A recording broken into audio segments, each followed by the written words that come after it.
Inis, manipis, minsan, ew, madungis, pero masarap.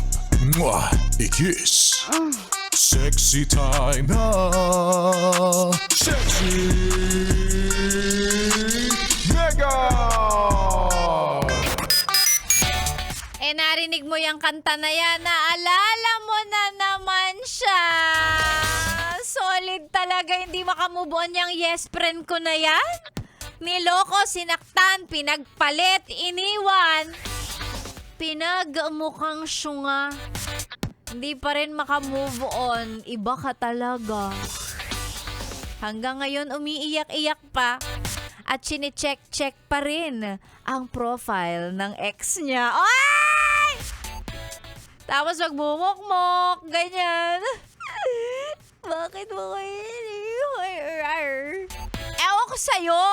Ako lagi kong sinasabi, lagi kong pinapaalala, alam mo, kung siya talaga si Dawan, hindi kanya magagawang iwan. 'Di ba? Kahit gaano kahirap o kahit gaano ka-uncomfortable yung situation, 'di ba? Ipaglalaban at ipaglalaban ka niya. Huwag mo sasabihin, siya kasi yung totga ko. Totga mo blue. Ano sinasabi mo? Alam mo,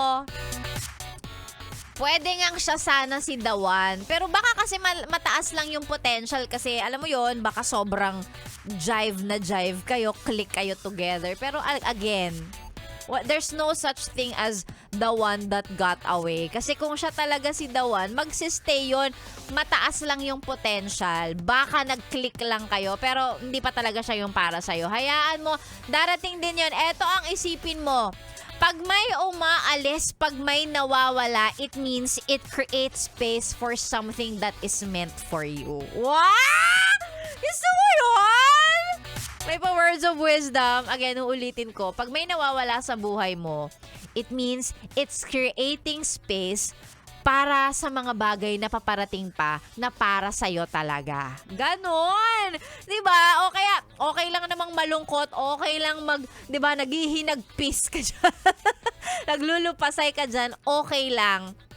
But always remember yung mga bagay na para sa'yo darating. What's meant for you will never miss you. Ang dami ko talagang words of wisdom today. I think it's my wisdom tooth. Oh my God, yun lang, 'di ba? Pag para sa'yo yan. Darating at darating yan sa tamang panahon, kumalma ka lang. What?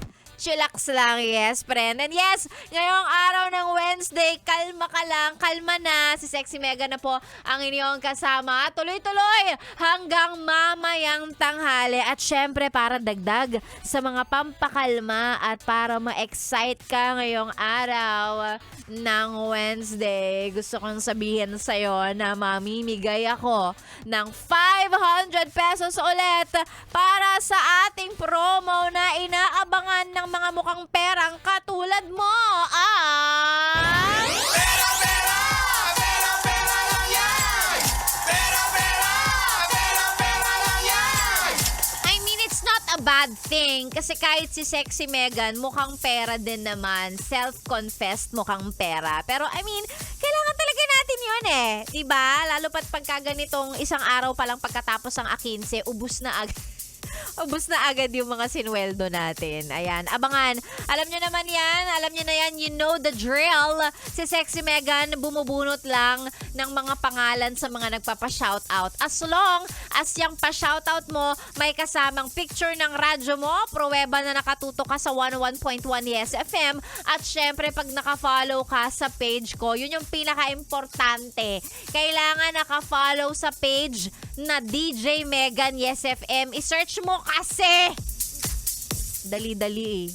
Search mo, dali. DJ Megan, Yes FM. Ganon. And of course, abangan dahil baka ikaw ang manalo ng 500 pesos for today's video. Sexy Megan na po yung kasama tuloy-tuloy hanggang mamayang tanghali dito lang sa stasyong masarap pakinggan habang nagre-relax ka dyan.